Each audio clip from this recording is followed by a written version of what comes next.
we are about to start that. I'm going to get the recording started right now. Right, we are now recording, and we are going to start our episode on the count of 3. Everybody's going to press their play button on the count of 3. Are we ready? Oh, hell yeah. Great. Yes, Here we go. Here we go. 1, 2, 3.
I have that book.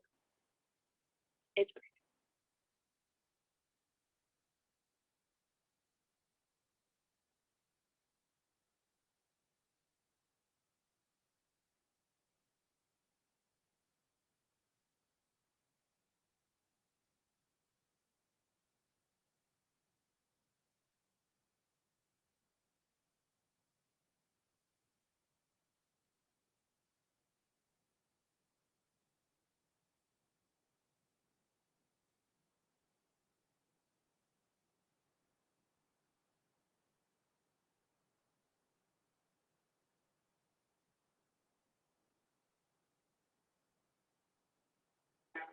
It always confused me why they were doing like Boy Scout stuff as Rory was going back to school. Like, even if it was in the middle of the week, that's weird.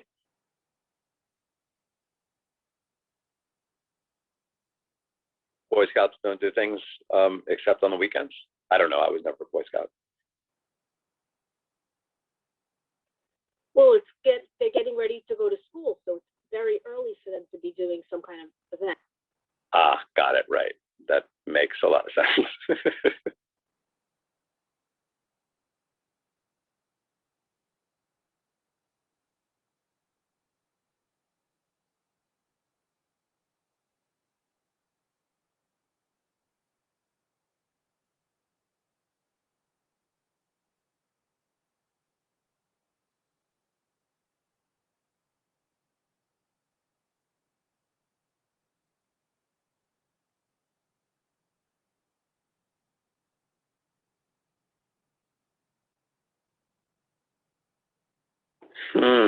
Oh, this makes me want a donut. All right. So Luke has a sister. Yes. Yes. Yes, she does. Yes, Yes, he does. That is likely important to this larger plot line. Oh, Yeah, absolutely. you really don't know much. You will about see. The boy who was talking, who said he has a sister, he was in Big Time Rush. I was going to just point that out, Terry. Wait, that is not Kendall. That is Kendall. What? Yeah. He was in the credits. I just saw him in the credits. Yeah, Kendall Smith. God. I did help. Wait, who, Jess? Yes. Love it. Tasha's a happy person. All right. I will say that, yes, Luke has a sister, but also you don't even really appreciate how great she is until later season. But she's great. Oh, yeah. Definitely. It's so nostalgic when, like, the stuff that's in there, the packaging, it's so, like, 2002.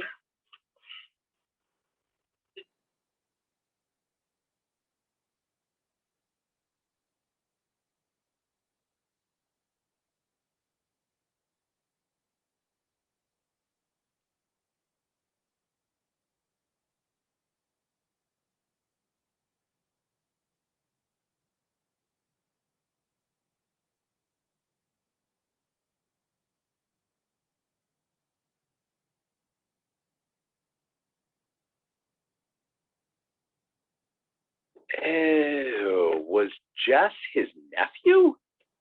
Yeah. Yeah. You thought it was his son? No, I didn't know who he was. I just thought he was just a guy. Jess is definitely not just a guy. You have so much to learn, John. No, he's not. He's not just a guy. Anyway, I'll shut up.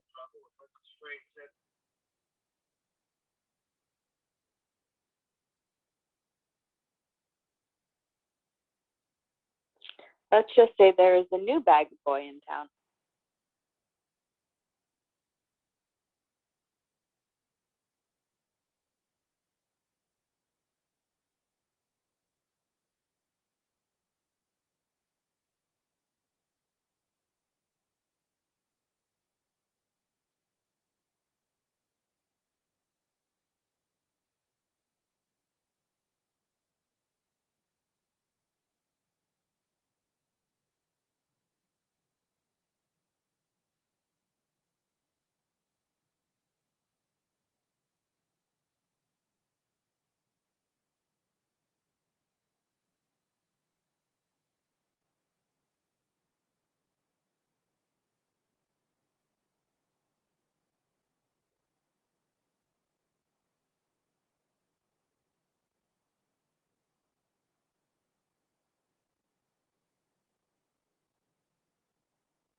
Oh my God, he has to pump that thing by hand. Isn't there mattresses that still have to be pumped, or is it all electronic?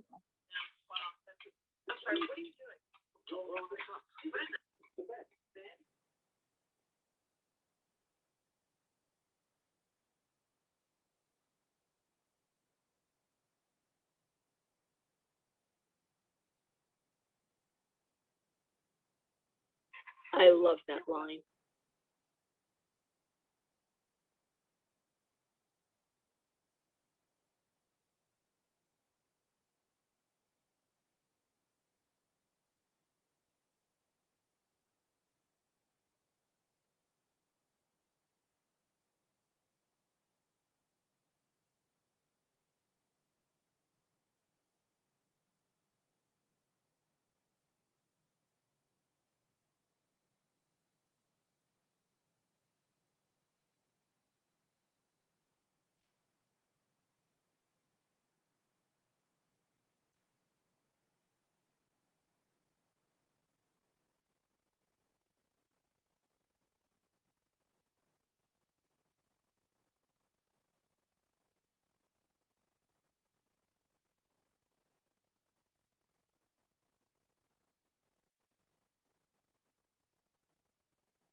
Well, okay then.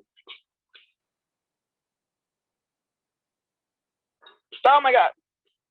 Here we go. Oh my gosh.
I love this music. I love this part So so great. much.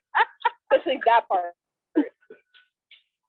Wait, so he's got a pack of cigarettes and he's got what else in his hand? There? And a book And a book. that he always has in his backpack. Wow, a teenager smoking on television. We've come a long way. I'm telling you, this is when TV was good.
I love how the teacher doesn't even like step in. She just puts Paris go.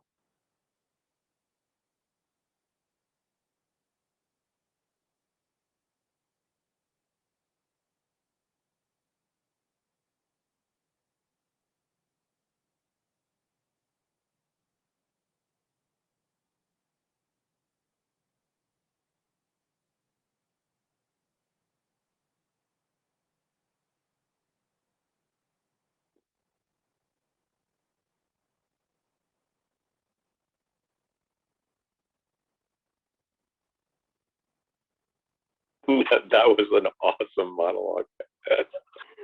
Oh, yikes.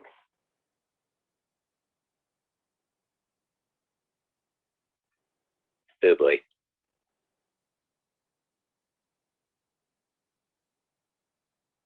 I just sort of assumed that he was off the show.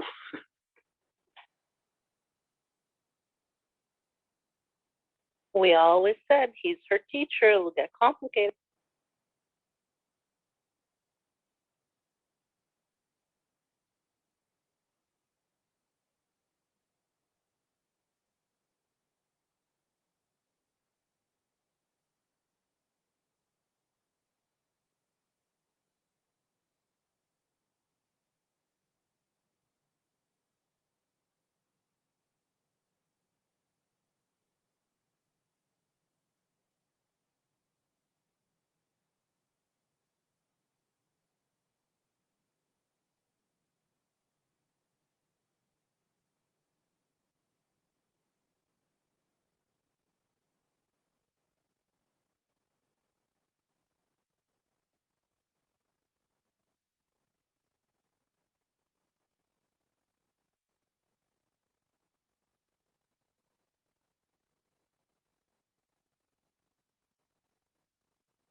I love it's the first character that like is not phased by Lorelai's Lorelai.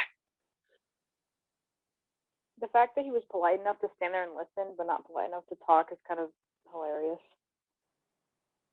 Hey, listen, I have a fabulous idea. What do you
I almost used that GIF on my tweet, Yeah. but I couldn't. Out with a shelf thing, his hands are I couldn't choose.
Oh, that was great.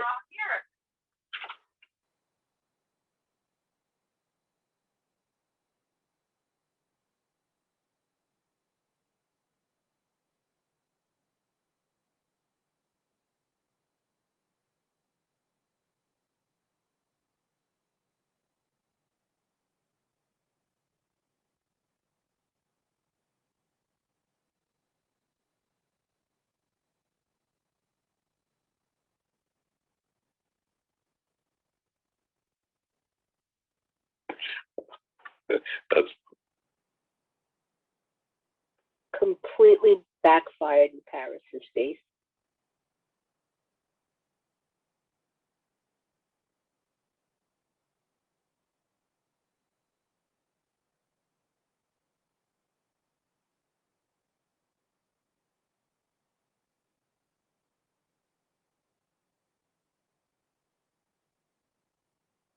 Here we go.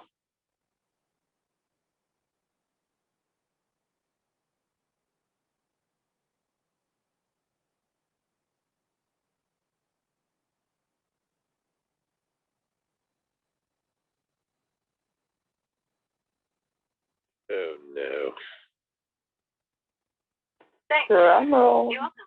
What's wrong, Oy, John? oy. It's Max.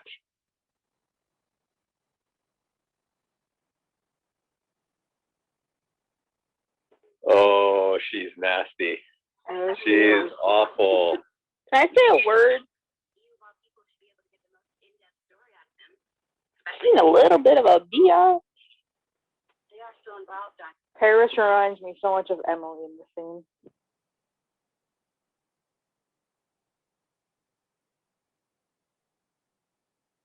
Yes, extremely manipulative.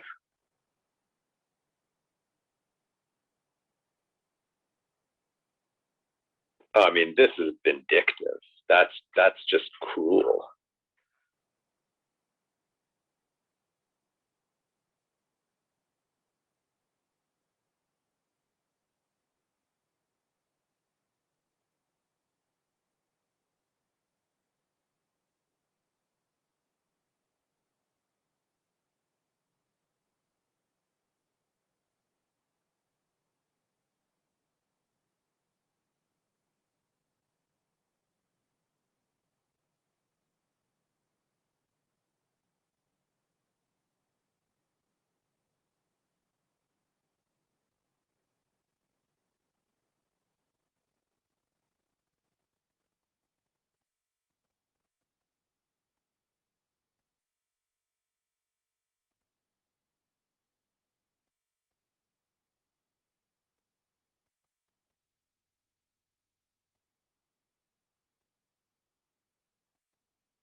Oh, Tasha.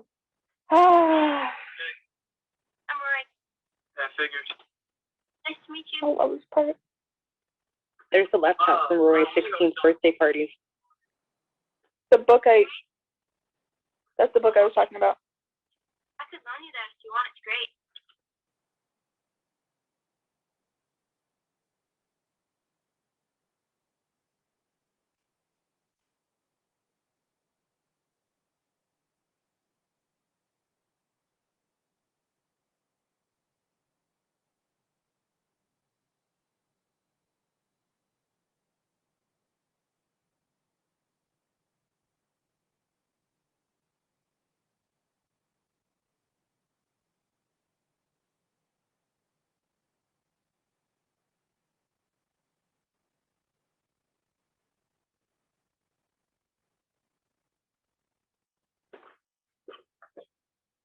Oh, that look.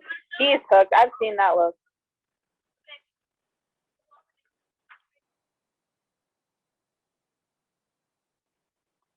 We were just talking about this scene the other night about how John was gonna react to it, and now I want to know. So I'm so effing amped.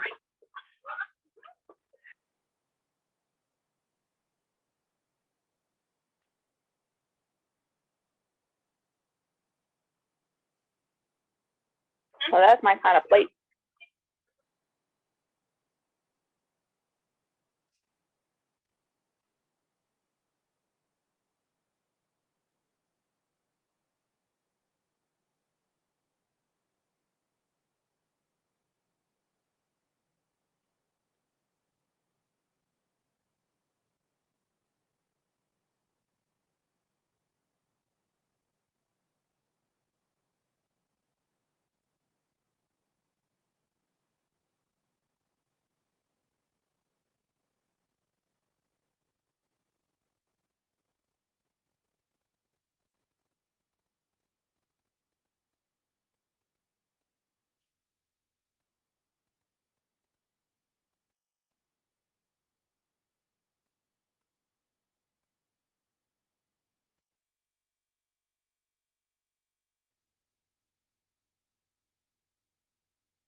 Here it comes.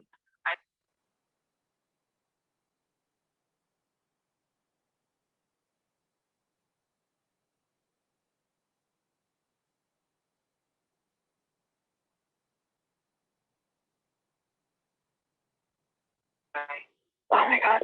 It's very special. Sorry. Careful with the audio on the television.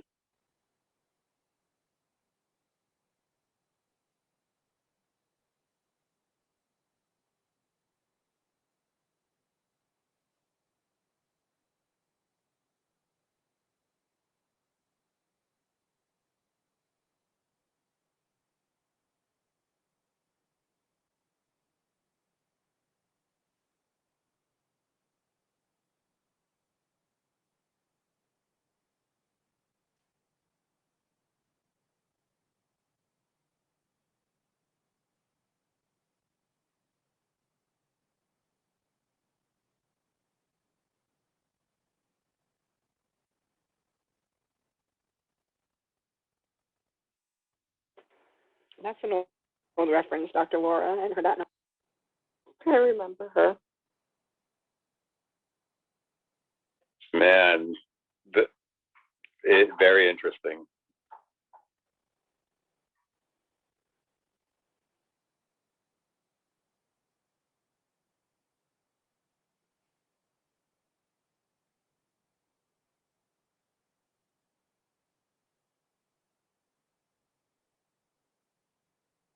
Yeah, Lorelai can't stand that she can't get through to him.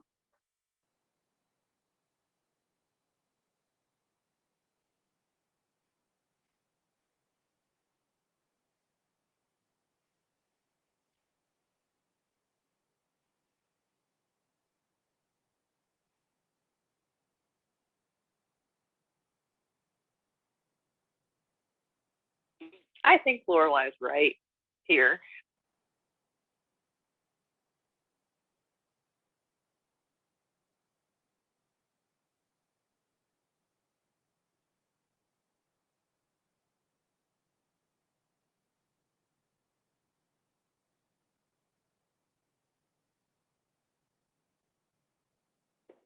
Wow. Whew.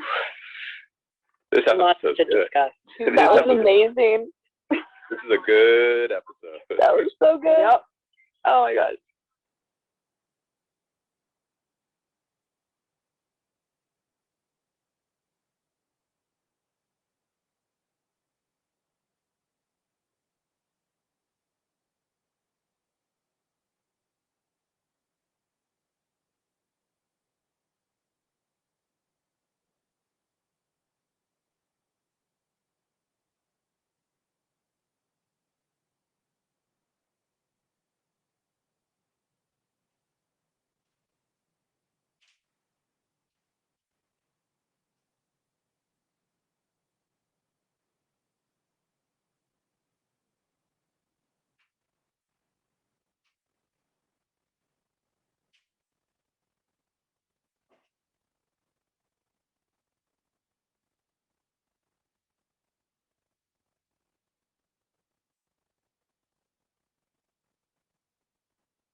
Now go back in and ask for more.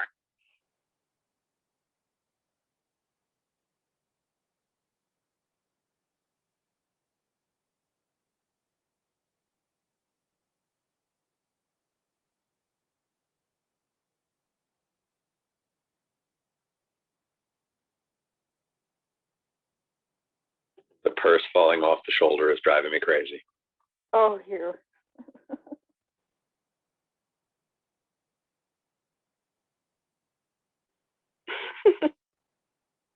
No, didn't drive anybody else crazy? No, but why can't you go to the inn and get coffee? And why is Luke being so petty? The purse annoyed me too, John, just FYI. It annoyed me they're too. both. They're both being silly. Yeah, they're both being very childish. But she loves his coffee. It's the best coffee. You would think that Suki would have figured out how to replicate it. Oh, here we go. Man, this episode is juicy. There's a lot in this. I told you.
Notice how she just said mom instead of my mom.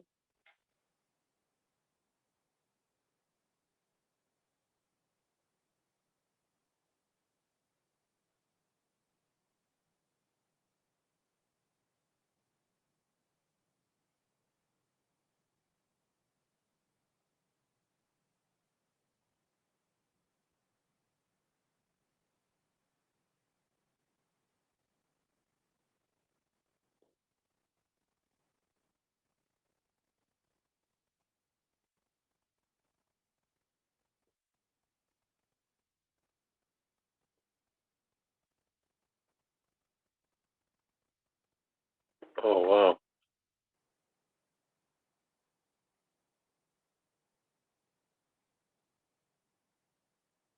Oh, man, that's really sad. This one always makes me so sad. Such a great little scene.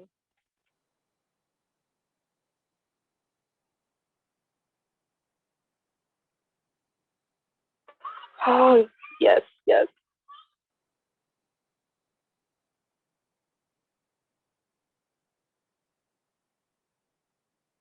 Does that book not have a cover? It does.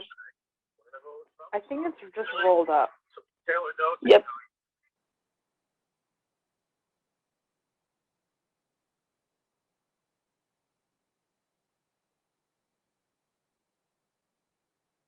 This is the scene, isn't it? Yep, and this is one of my favorite outfits. I've Love this seen thing. I've seen this meme. I've seen this meme. He just looks so good in this outfit.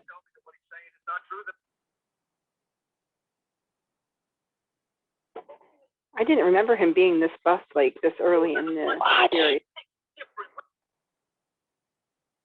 This is unfair.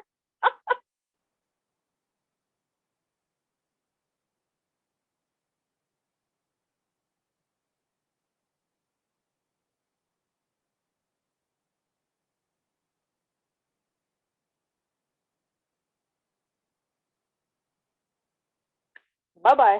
I love this scene. That's also why I say poor book. It's so hard to dry books when we get those. I told us that That meme I've seen. happens like the first episode he's on the show.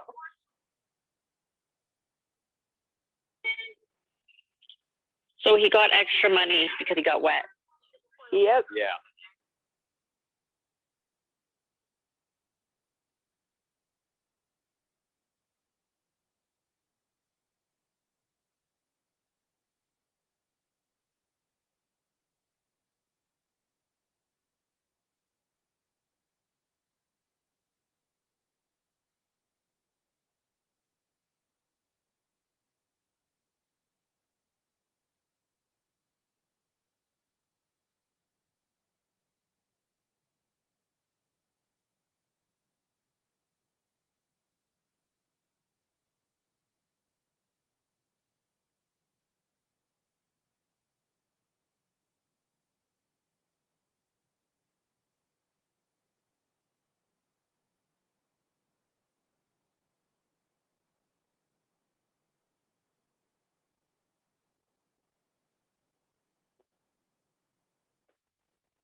I love this.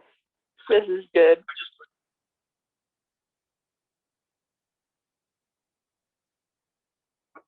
That what? It's like the best.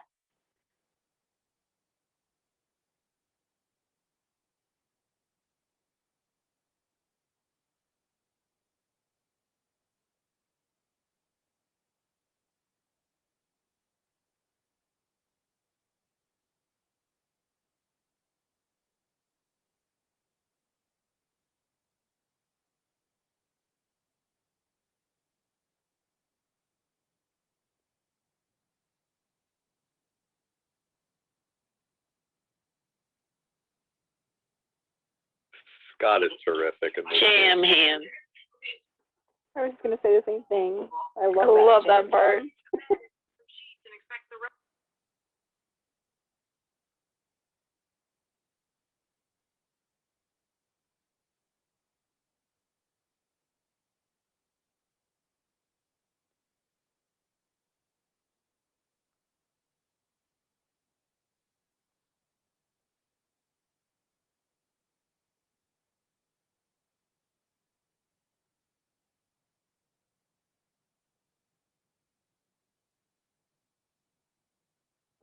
Well, that's not creepy. No, not creepy at all. Let's go, Luke.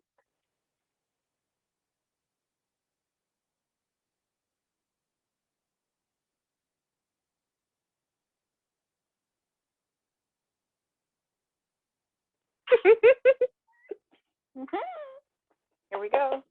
I love this part.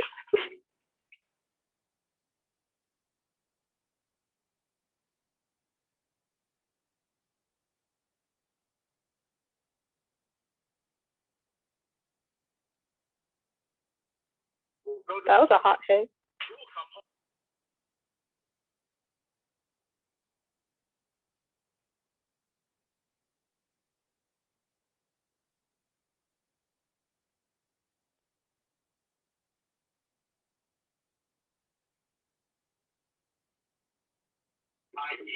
Chores.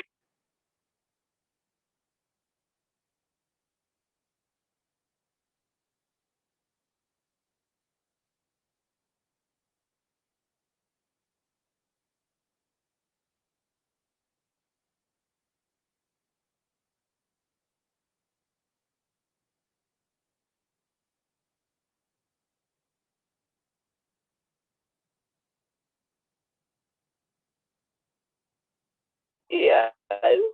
Ah.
His face. And so it begins.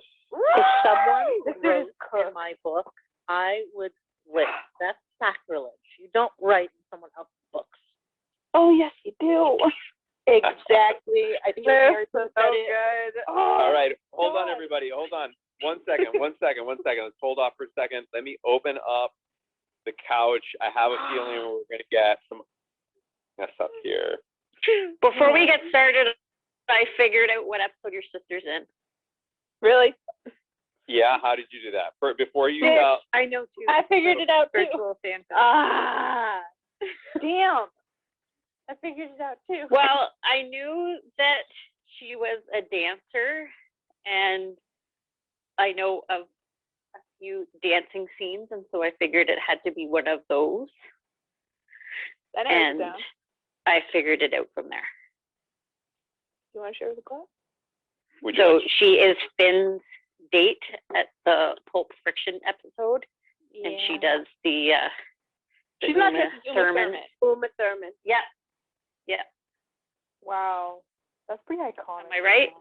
You are correct. Yeah. That Nikki, is you're my an sis- icon. That is my sister. So I'm gonna ask her if she'll. Say that again. Oh, I have that script. That's one of the scripts I have. Yeah, maybe she'll give us some insight into. I mean, not just this show. I mean, she's done other stuff as a dancer on television and film and stuff. So she might. This show has a lot of dance in it. She might be able to give us some insight into. I don't know if she'll do it. I haven't even asked her, so she might not. She might. I feel like you might have some pull. Yeah. Probably By the a way, little more pull with my Stan sister. join in too. I probably have more pull with my sister than I do with Sean, for example.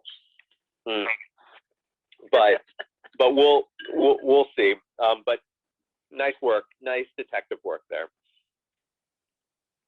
All right, so Tasha is flashing her mic. I have this feeling, Tasha, you have something to say about this episode. Not at all. I think she's smiling through the whole thing. Me too. And not mouthing it word for word at all. Especially the part where you got pushed into the lake. Oh God, where do I start? Tasha, can I just say, Tasha, Yes. Jason really enjoyed reaction when he came out of school in his Henley shirt. Thank you.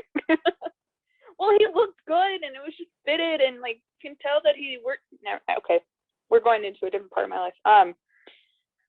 Oh God, where do I start? Okay, I guess we'll start at. Is the dinner scene before or after he gets pushed in the lake? I can't remember. The dinner. Before. Dinner's before. Okay. Hence my GIF on my tweet today. I really like that part because like obviously you know that like from when Jeff steps off the bus all the way until the dinner, there's maybe like a dozen words that he says. He says the word huh, which is the reason why I want to get that tattooed, because it's like huh. It's what he says all the time. Anyway, so I really like when he like meets Rory, and you can tell like instantly his mood changes, because he's like, oh, she's pretty, I wonder what she's about, type thing. And then like you can see how like his demeanor and his body language and attitude completely change, and how he knows more than 5 words, and he strikes up a conversation, because you can tell. And especially, and I think John made a comment about this, when when she says like, well, don't I look trustworthy? And he's like, maybe. He's like, okay, let's see. And like you saw him watch her walk out, and I'm like, he's instantly smitten. Like he's like, okay, she's interesting, I want to know more. And like I didn't really notice like how like hazy his eyes looked like while watching her talk until now. Surprising, I know. But yeah, I just love that part, because you know that like he's hooked, he's done for. This show's never going to be the same again.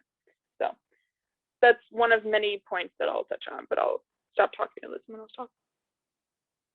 Who else episode before I share some of mine? Wait, did you open up the couch first? Yeah. I did. I sure did. Very. If you know, when he first walked into the house, he went over to the fireplace and he picked up her picture. So he actually, like, even before he saw her, that's what he had made his way to. Of course. Jess, I mean, I've been anticipating this episode for a minute now. Same. But Oh, so am I. like the scene in her room.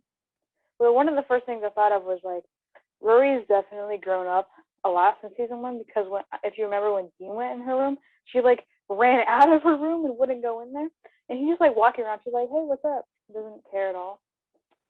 But like when Rory leaves, and the way he just like looks, I was like, wow, he's already like smitten with her. He doesn't even know her. And the end of the episode too, where he's just like, totally infatuated. He's cooked. Like you stick a fork in him, he's cooked. He's done. Like when she said Dodger, and he's like, I know. what? You know, I'm just excited for this character and for John to meet this character, because Yeah. So they dumbed down Dean and now brought in somebody she can talk books with. Yeah, right. I mean, Yeah. Dean was like, he was sort of. John, you're going in and out. Oh, sorry. Hold on one second. Yeah, I lost you too. Yep. Can you hear me now? All right. Can you hear I'm me now? on Kidding. data now, so I'm guessing that I'm better, right? All right, yeah. Better. Yep. What you said?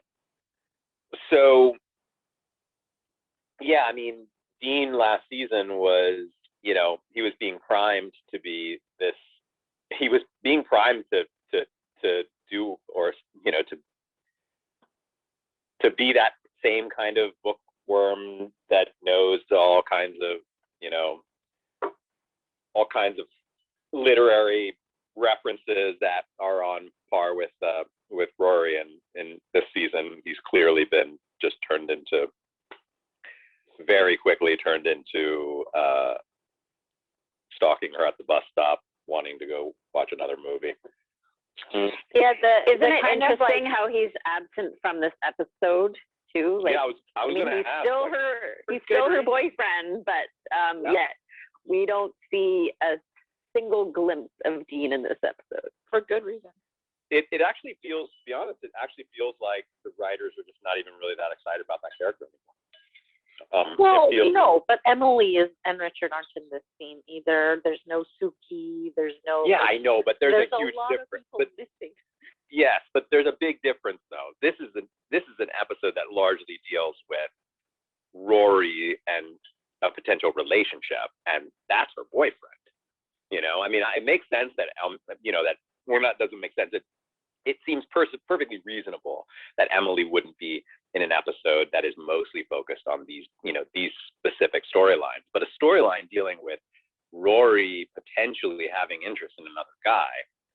leave out her actual boyfriend in really like he's not even mentioned.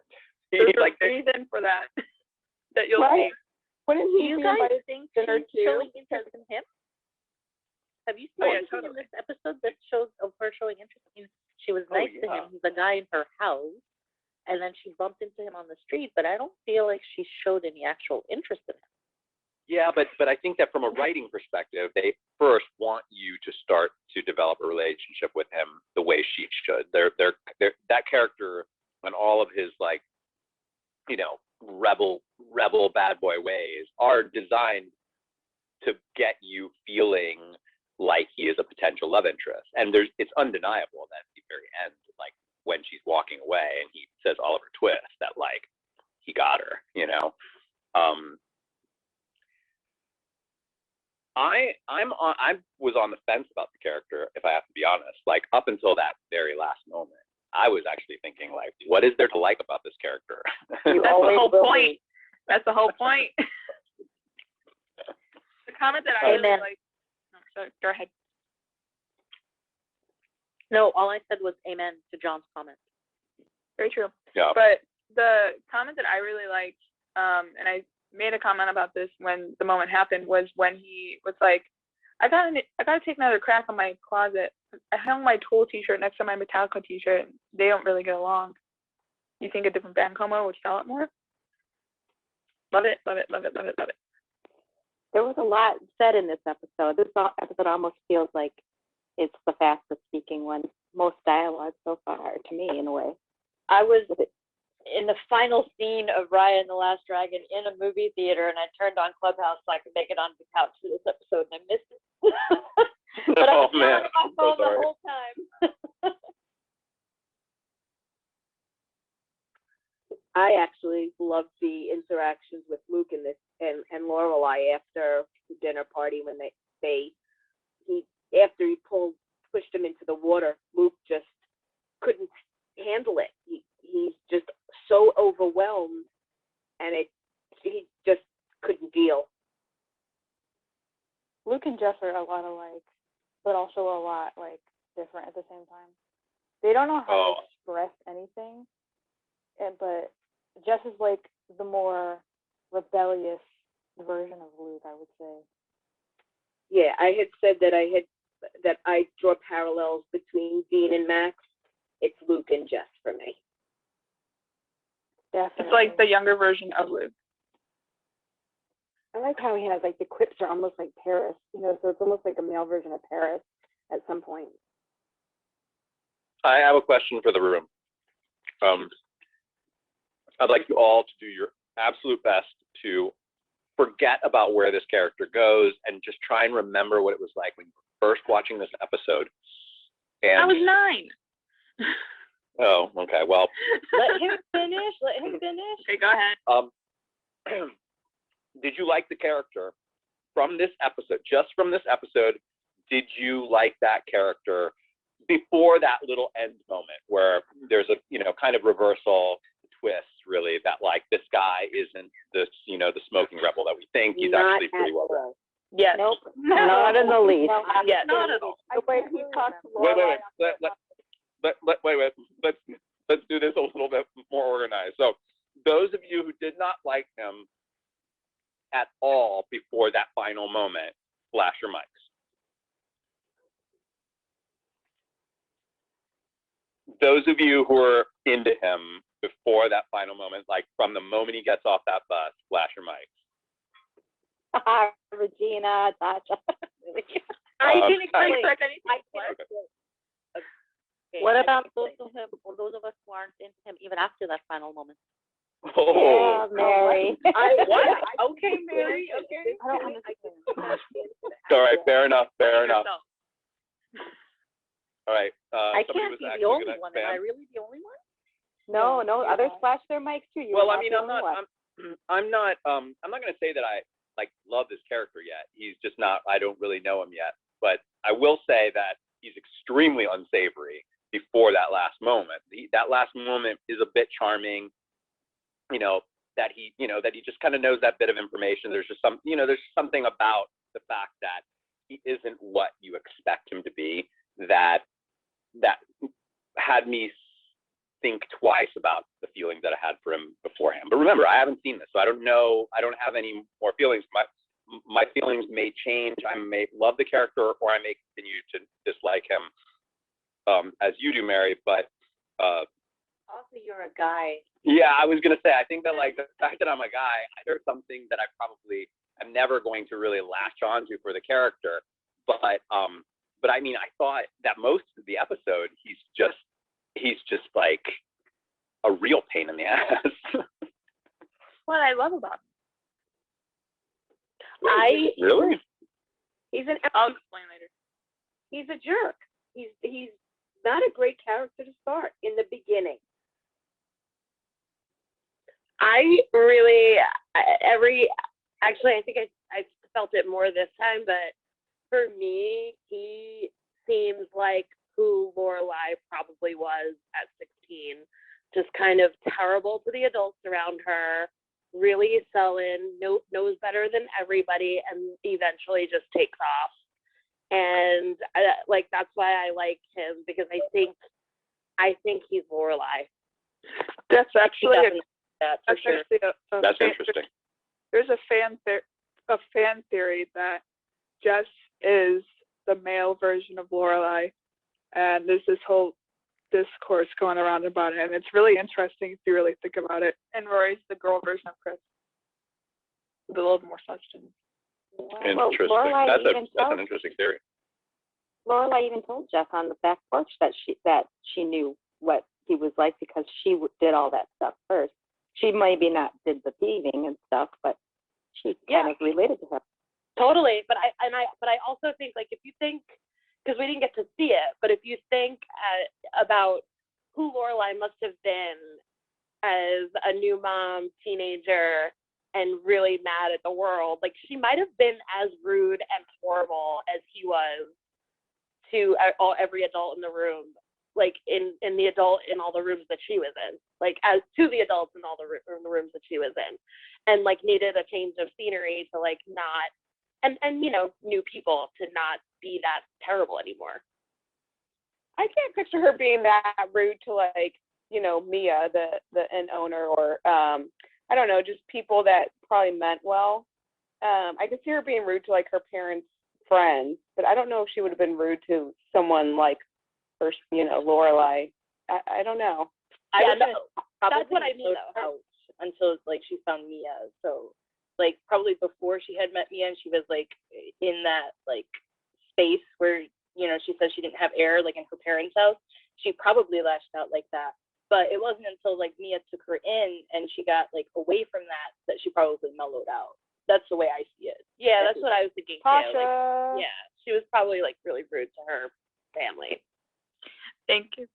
I'm trying so hard not to just like interrupt people. So going back to right before Luke pushes Justin to the lake, like he was counting how many questions that Luke was asking him, because he kept just asking question after question after question, and clearly he was getting annoyed because like anybody would agree with me where it's like if someone keeps asking me question after question after question and they're clearly showing you body language wise that they don't want to answer, they're gonna snap.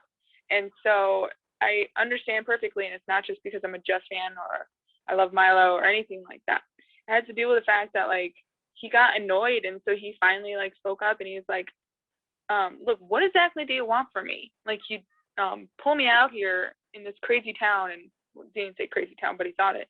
And he's like, and now you want what from me? And so I think like why he is the way he is, or at least why he was acting like that, is like he was taken away from like everything that he knows. He's put here in a town where everyone is very like Mr. Rogers' neighborhood, and that wear matching outfits, which was very ugly outfit, might I add. So I honestly think like he kind of has every right to act where he's acting, and then obviously he meets Rory, which is like the shining beacon in all this chaos. And so I kind of agree with how he was acting, and like especially with Lorelai, it's like, you don't know me. You may think you do, but you don't know me, and stuff like that. And of course, you're either really naive or you're getting some, was my favorite quote. But he doesn't have the right to steal stuff from the town. No, just that because I'm not he's upset that he was sent there. I mean, he was more than just rude to people. I mean, he was out there nicking stuff from different places. So, you know. I'm not condoning. It's like all the rest of it. Regina. I saw Sherry flashing her mic first, so I'll let her go. Thank you. And also Kathy Ann will and Sherry are both flashing her mic, so we'll let both of them speak. When it Sherry? comes, with him being rude to Lorelai, she invited him into her home, so it's extremely disrespectful to her. I he's been uprooted whether he had no choice or not, but you're still being invited to somebody's home. They're trying to welcome you. You should show a little bit of respect, even if you feel like you had no say in what was going on. I completely agree with that. And like, Luke didn't pull him there. Luke didn't make him go there. That was his mom. His mom sent him there. And really, he could have gotten off that bus at any time and stopped and lived on the streets. At least Luke was nice enough to take him in. He could have went a completely different way. He didn't have to be so disrespectful. At least he had somewhere to live. Regina? This is exactly what I wanted to bring up, like the dinner party scene outside on the porch, because this is, at least when I first joined the Gilmore Girls subreddit and I got into like the whole immersed in the whole fandom, this was a point of contention like almost all of the time. And some people are on the one end where they believe that Jess should be grateful for being in Stars Hollow and that Luke took him in, and that Lorelai like did something to be at least welcoming, and that she didn't bust him on the beer. And others believe that Lorelai came off really pretentious and that she should have been talked down like that. I'm in the middle, actually. I think the way that she started off her like whole spiel, and while I understand it's more of a monologue to reveal her feelings about Luke, I think it just came off really pretentious, like the world can bite my ass bit, the chip on my shoulder bit, like I master them in heels no less, like and I think this idea of being grateful for something, like it comes off pretentious. I don't know. I just, when someone tells me like I should be grateful for something, I'm like, okay, no, like I'm not gonna be, you know. And I'm trying to understand it from his point of view. And you know, again, like as Tasha has highlighted, like, you know, from what it hasn't been implied, like his home life has been rough. His mother hasn't been all the way there. The closest thing that he had to a father figure left, and Liz sees him as like this nuisance, and she essentially gives up on him, and it's like, okay, you take him to her own brother. And then, you know, Jess is going to this town that he doesn't know with an uncle that he doesn't even know. So the whole displacement thing, like, it's rough, you know. So I'm trying to see it from both ends. So I don't think Lorelai should have said like, you've got a good thing going here, and kind of tugged down to him like that. I think part of the reason, I mean, I understand that when someone talks rudely to you, you're gonna, you know, bite back. But I think part of it that was influenced was the fact that, you know, he wasn't grateful that she busted him up, like that she didn't bust him on the beer, and that she didn't buy into the I'm not a regular mom, I'm a cool mom shtick. But that's Amen. Yeah, it seemed to drive her crazy that she couldn't get through to him. Like that her shtick just didn't work at all. The same thing in the diner earlier when she was kind of doing her Lorelai thing, and he was just like, yeah, that doesn't do anything for me. Sorry.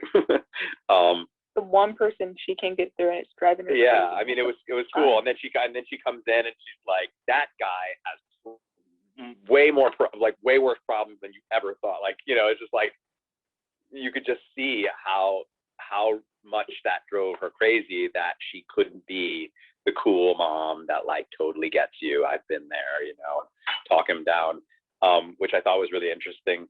I think I understand why this character is polarizing, because I think that this character, unlike a Lorelai character who seems to be, at least from our poll the other night, seems to be a character that most people really like because they like her. They like this idea of like, I would, if she was real, I would totally want to be her friend. You know, Jess has this thing where he actually has I think he has many people relating to him more and actually like thinking about. So I think if you're somebody who has had any of that kind of, you know, difficulty in you know, your teen years, I could see you sort of feeling like he's totally justified. He's totally justified. I know how that feels to, like, you know, to be on the outs and to not have a father figure, and, you know, and then those who don't relate to that, I could imagine them saying, that's just absolutely rude. Like, you know, that's not what we were taught, you know? Does that make sense? 100%. Completely. Absolutely. I mean, And I think that's why. Oh, Yeah. sorry. oh yeah, sorry. Yeah, I totally like didn't even like realize that when you were talking about people I can relate to, and I was like, oh yeah, that's probably one of the reasons that I'm like totally like pretty dismissive about some of his behavior. Not all of it. Make that very clear, but it's because I can like pretty much like I can relate to him like a lot. Oh yeah, definitely. But like one of the things I was gonna say was I felt like for like a second while I was getting through to him on the back porch when she was just talking about how she'd like been through it. I felt like there was like just like a slight change in his expression where he was just he was like listening. But then as soon as she started talking about how he has a good thing with Luke, that was when it totally, everything shut off. I mean, I think, like, just looking at this episode, he seems to have, like, a softer spot for, like, women. Like, he got a little bit connected with Lorelai, not a lot. And then, like, pretty much the first person he really has a genuine connection with is Rory. And rather than, like, you know, some, I don't know, other dude in Stars Hollow, I don't know, or like Luke or something, because, you know, his father, he didn't have a father figure, so he has sort of this weird relationship with men.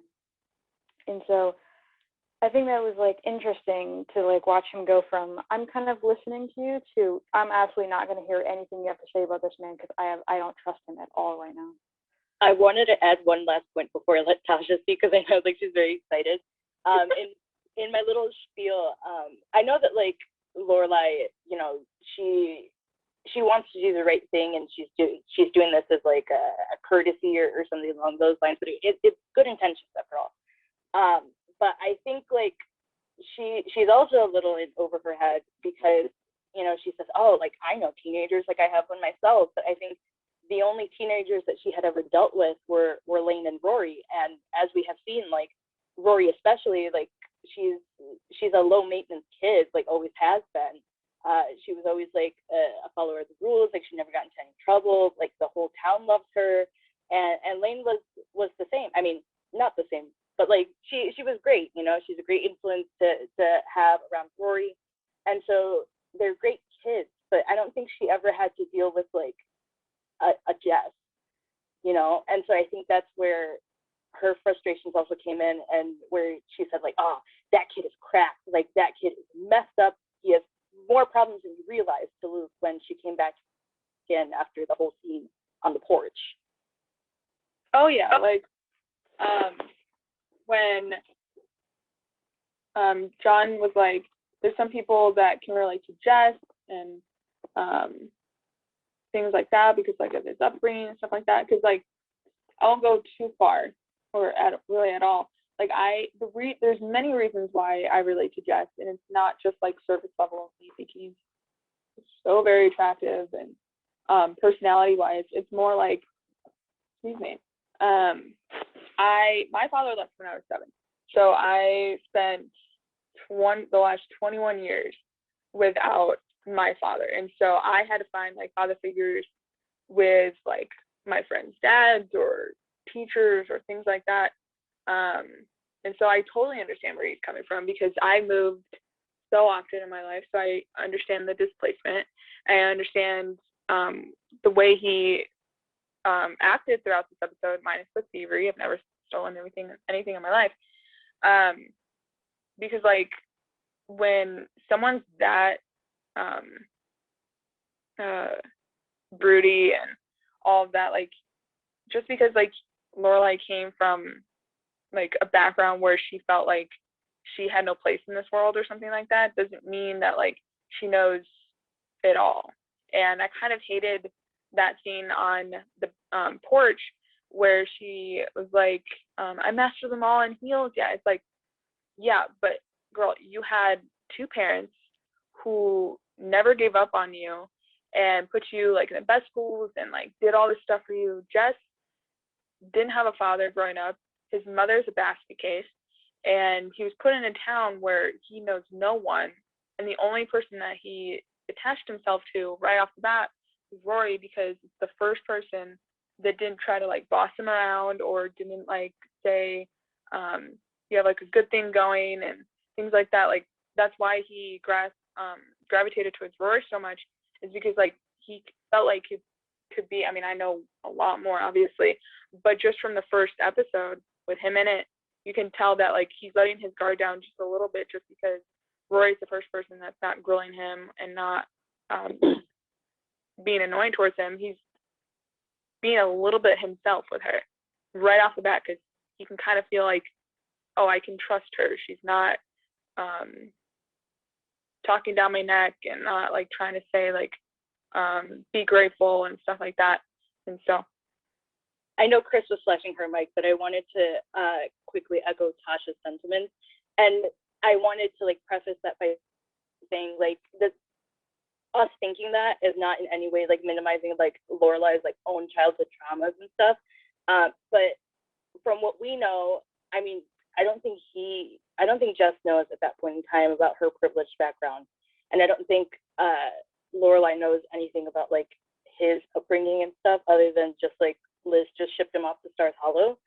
But again, like we don't want him, like we understand that like Lorelai had her fair share of hardships, but like what we're trying to get at here is that like we don't think that they're in the same way comparable because of their differing backgrounds. Like they were worlds apart in that aspect. Yeah, I totally agree with that. I felt like Lorelai comparing herself to him was kind of a little ridiculous. I mean, the fact that first of all, he's been placed in this town, like she decided to leave. Her family situation was very different. Everything. I mean, so it seemed a little. I think that he also picked up on it. You know, I think that he picked up on like you can't possibly put yourself into my shoes. So I'm with you on that. I think that was kind of funny. I thought it was a funny moment, but I certainly don't compare Lorelai's background at all to what we know so far about Jess. So I was just gonna say in the introduction of Jess's character to the show, and Luke trying to tell Lorelai about what's kind of starting to happen in his life, we actually learn a lot more about Luke's background, his family, his sister, his mom, his dad, and all that stuff. And I kind of thought that was an interesting way for everybody to kind of hear more about Luke, because we sort of hear about Luke here and there in the past, but he doesn't really talk about himself a whole lot in any kind of detail. And I think I kind of like how they used this introduction of his nephew into giving a little more into his background, and Lorelai learning more about him as well as the audience. And it just, I felt like it was, yeah. His general personality. Yeah, everything is I just, feel like about that character came out in this episode. Like yeah, a lot of it. to me, that was the most Luke that I'd ever seen, you know, and I felt like we got like, that's why I was saying I thought that Scott was absolutely amazing in all of those scenes. And that character just so high strung, so neurotic, you know, everything was just like I got that character 100% in this episode for the first time. And he's still wearing that blue hat.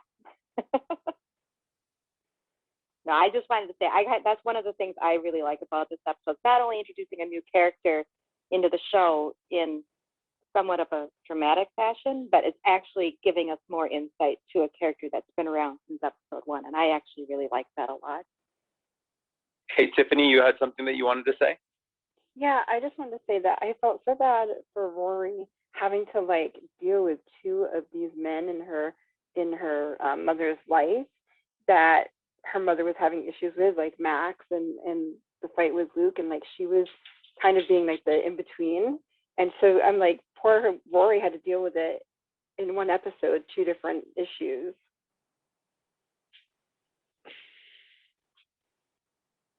Can we talk about the whole Max scene? Interview? Yes, please. Yes. Oh, Yeah, it's so heartbreaking. But yes. That was intense. That was really intense. A little bit emotional too towards the end, where she's like, I really wanted to be my stepfather. Not a little bit emotional. That was like a heartbreaker. I mean, that little moment was like I felt towering. Now, John, how do you feel about Matt? I feel like I haven't seen a moment like that in television. That's just like that moment was like one of the rare TV moments for me, where characters are doing something that you just like, or say something that you just so rarely ever would hear in a piece of scripted drama. It was just so sweet, so honest, and so just really heartbreaking.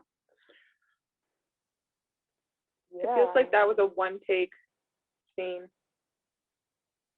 or like they got it on the first take. Definitely. I wanted to add, because I couldn't talk last night because my internet kept cutting in and out like every second, and then when it wouldn't, like every time I had an inkling to speak, like I would get the poor connection alert on the Clubhouse screen.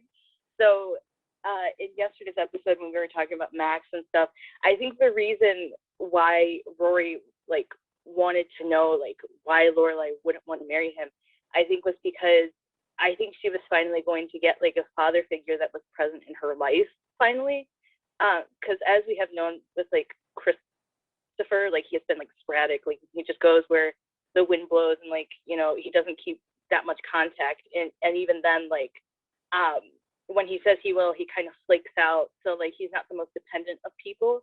And the fact that like, you know, Rory seemed to like Max like right away, I think that line and that delivery, like I wanted you to be my stepfather, like it just hurt even more, because you can see like that ideal world of someone who she looked up to and someone who was a constant in her life at that point in time was just like pulled up from under her. Oh my God, wait, I might start crying. Wait. That's all I wanted to say. Oh yeah, definitely. I mean, talk about. Do we have any folks down in the bottom that haven't had a chance to chime in? Yes, please do. Or not? No, I was gonna say I was happy to see Rory and Max have that closure, because when Rory and Lorelai were talking on the bed at the B&B in last night's episode, it seemed Rory was upset, and so I'm glad that she got to tell Max what she needed to say in order for her to move on, because even though it wasn't her relationship, she was invested in it, and so I think that closure could help her. I agree with that.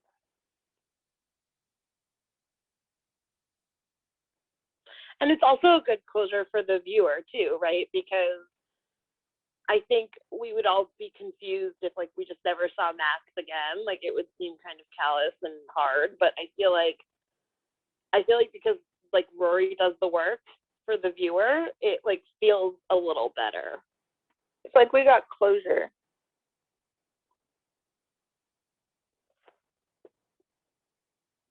But no, like when Max was talking, like obviously like they have chemistry in a way because they were with each other for around each other for so long and things like that. And to know that like the audience wanted that closure because that's what people in like breakups want. And it's not just like the two people who were in the relationship need closure. It's like kind of depends on the situation, but it's kind of everyone involved.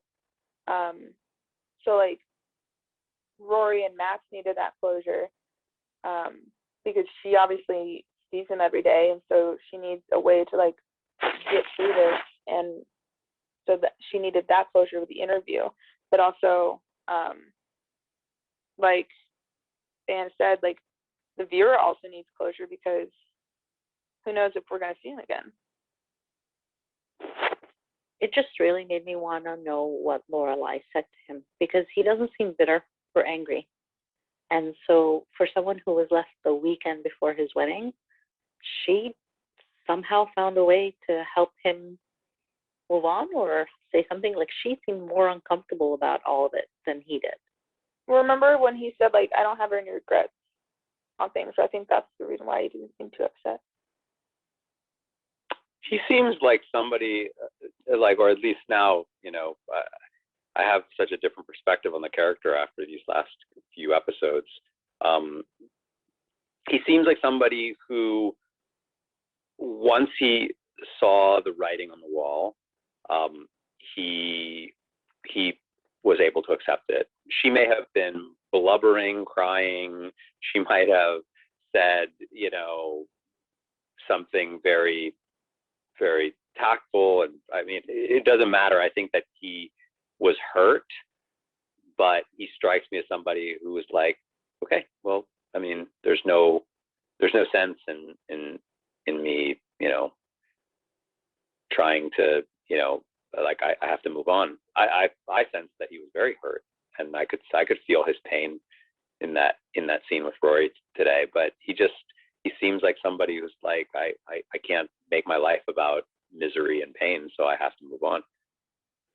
And that's in contrast to how he was, you know, before it became totally clear to him that Lorelai was not going to be marrying him, which was he was getting neurotic, he was getting nervous, you know, he was kind of trying to figure out, like, is there a way to save this?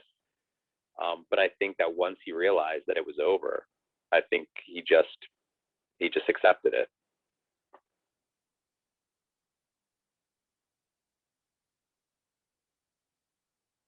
Plus, you can't really take it out on Rory. I mean, really, we only see him interact with Rory, and you can't really be mad at her about it. Right, but he's also a pretty practical guy. I mean, that's kind of what the attraction was to him. And so, I can see him just accepting it. And he has to, I mean, he's going to be her teacher. So just kind of accepting it and moving on and being mature about it. It's weird. Like I like him more. I like him more now. Like I feel like I took that character for granted. Now he's gone, and I miss him. You don't know what you got. You don't know what you don't know what you got. I never thought I would say that out of your mouth. Oh, this you don't know what you've got purple. until it's gone. You know. This is You don't always get what you want. So John, I don't know, maybe I missed if you said it earlier, but did the episode live up to what you thought it would be after you saw us all show up super fast and everybody was excited for it? It's a great episode. I mean, it is a great episode. Absolutely at the top. We've got that whole Jess introduction, which is just like fun. I mean, you know, like I said, most of the episode, I'm like, what am I supposed to like about this character? But, you know, I was enjoying not liking that character. Don't get me wrong. And all that stuff in the paper with like Rory and Paris the concrete piece that she writes, and then Paris, like, one-upping her there with the Max interview. The Max interview, Luke being at like the absolute like peak of that character's, involvement in all of this. I just loved this episode. Hey, did we talk about Paris and Rory? And I totally spaced it out because I'm playing Animal Crossing while we talk. Nope, we did not. Oh, yes, Chris, yes. She's being a little bit of a bitch. I mean, Paris back on form, right? Just, they just bring her back. In this episode. So, Like an entire summer occurs, and Paris is still right where she left off with that grudge. She's very much a person that holds a grudge, which makes me kind of trying to figure out what sign she is, because it makes so much sense.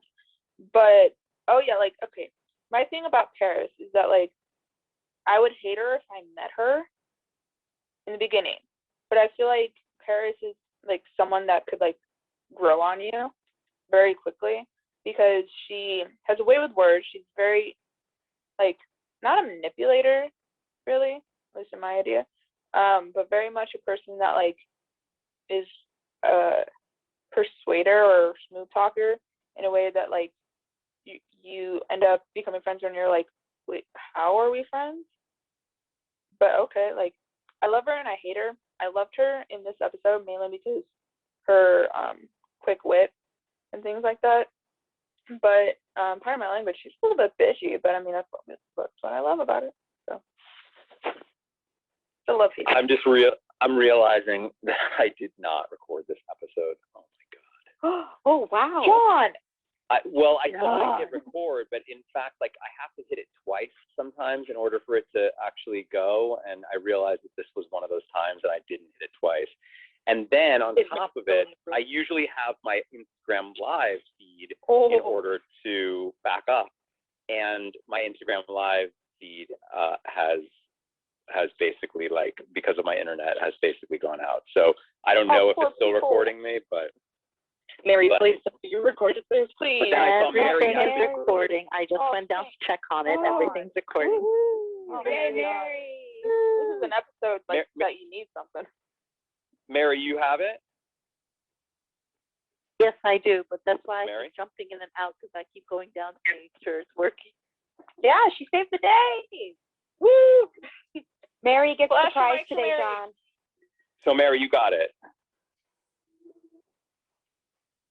She said she did. She said she checked Yes, on it. yes. I just went down again. Yes. Okay, good. Because I saw you were out of the room for a minute. Yeah, no, I keep leaving because it's on a loudspeaker downstairs. So when I go downstairs, it's too crazy for me. So I leave this room. Okay. But I listen to it through downstairs. Great.